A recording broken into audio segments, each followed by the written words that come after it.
Indonesia, negeri dengan ribuan pesona.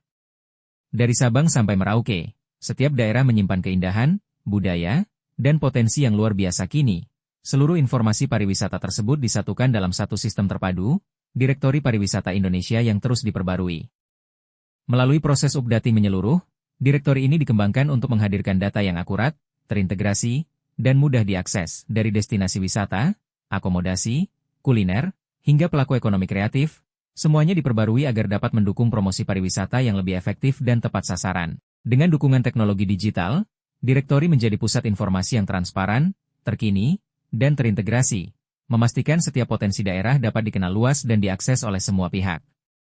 Dengan direktori yang selalu up-to-date, Indonesia siap memperkuat posisinya di panggung dunia. Mari bersama kita dukung transformasi digital pariwisata, menuju Indonesia yang lebih terhubung, lebih maju, dan lebih mendunia.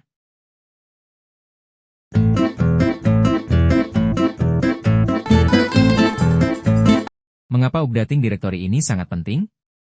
Seperti yang kita ketahui, data yang akurat dan mutakhir merupakan tulang punggung dari kebijakan yang tepat sasaran. Tanpa data yang benar, pemerintah bisa salah dalam membuat keputusan dan dampaknya bisa terasa luas dari anggaran yang tidak efisien, bantuan yang salah sasaran, hingga kegagalan dalam membangun sektor ekonomi yang berkelanjutan.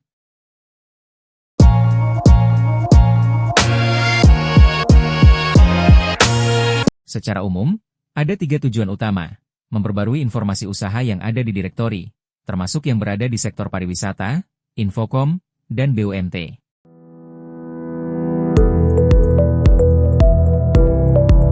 Kapan kita bergerak? Pelaksanaan kegiatan ini dibagi ke dalam beberapa tahap, dengan durasi yang cukup padat, yaitu, mulai dari bulan Mei hingga Juli 2025, kegiatan pencacahan atau updating lapangan akan dilakukan. Selama Januari sampai Juli 2025, dilakukan pula evaluasi hasil pencacahan dari seluruh kabupaten kota. Awal Agustus, data hasil updating akan mulai diolah. Agustus hingga September, hasil pengolahan akan dianalisis, ditabulasi, dan dilaporkan dalam bentuk laporan final. Jadi, bisa disimpulkan bahwa waktu kita terbatas dan harus dimanfaatkan secara efisien. Setiap tim harus bergerak tepat waktu dan mengikuti tahapan dengan disiplin agar tidak mengganggu proses berikutnya. Lalu, bagaimana dengan instrumen kuesioner pendataannya? Mari ke pembahasan berikutnya.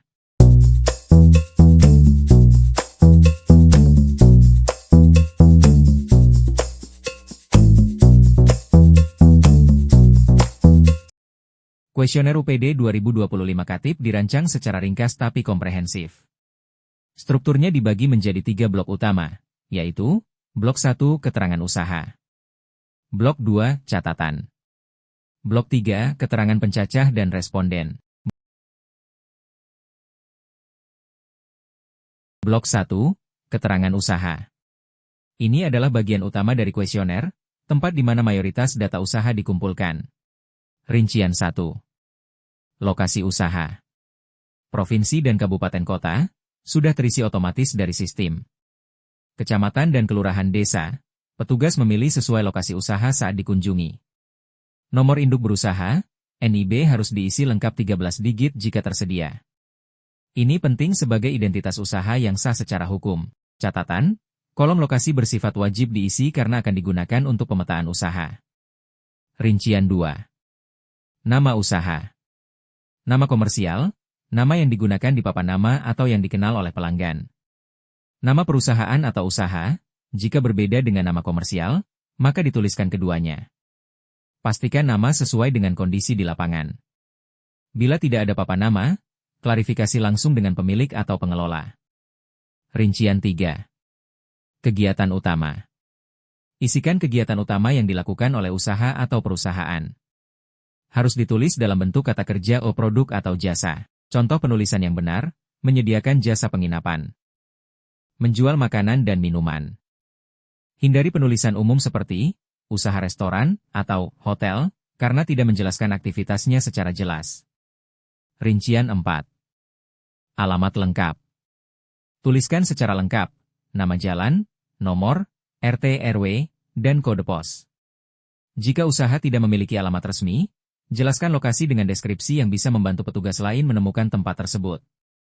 Rincian 5. Kontak digital. Isikan jika tersedia, nomor telepon, akun media sosial, Facebook, Instagram, Twitter, website, atau email. Informasi ini sangat membantu untuk verifikasi atau follow-up jika dibutuhkan. Rincian 6. Tahun berdiri. Tahun usaha pertama kali beroperasi. Jika tidak tahu pasti, boleh ditulis estimasi, namun beri catatan di blok 2. Rincian 7. Keadaan usaha saat dikunjungi. Petugas harus memilih salah satu dari 8 pilihan berikut. Pertama, ditemukan dan masih aktif. Kedua, ditemukan tapi di luar cakupan. Ketiga, pindah dan dapat ditelusuri. Keempat, pindah dan tidak dapat ditelusuri. Kelima, usaha tutup. Keenam, tidak ditemukan. Ketujuh, usaha ganda, tercatat 2 kali. Kedelapan, tidak bersedia diwawancarai sampai selesai. Pastikan status ini ditentukan berdasarkan observasi langsung atau wawancara yang jujur. Rincian 8. Jumlah kamar dan tempat tidur.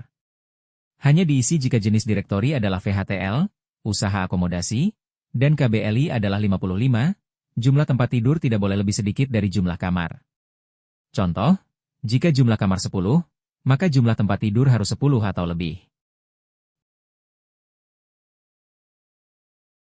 Blok 2, catatan.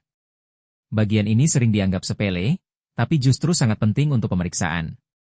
Isi bagian ini jika ada kondisi lapangan yang tidak biasa, informasi dari responden tidak lengkap, ada penolakan sebagian, ada kebutuhan verifikasi ulang, petugas ingin memberi konteks tambahan terhadap isian sebelumnya. Juga wajib ditulis nama lengkap responden dan nomor HP aktif yang dapat dihubungi.